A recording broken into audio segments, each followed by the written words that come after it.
Kaya pala hindi pwede tayo basta-basta mag-ibanghelyo. Amen? Na kailangan katuruan talaga ng ating Panginoon.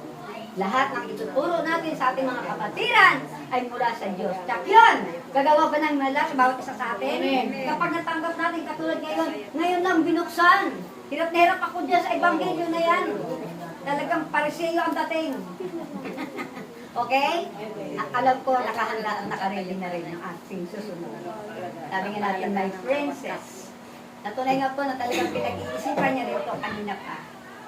Kung sino sa kanila dalawa ni brother ang magpapahayag. Mabuti pinagbigyan tayo ng ating mentor. Ayan. Tatawagin ko na po. Handa na ba makinig pa? Amen. Kaya nyo pa hanggang 4 o'clock?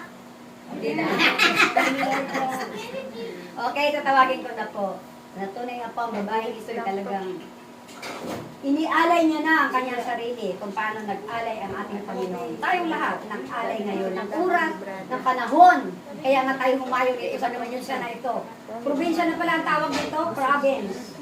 Humayo na tayo sa probinsya. At tawagin ko na po ang ina sa Bagong Jerusalem, ang ating pong healing touch therapist. No other than Tess Juan Ila. Dito masarap.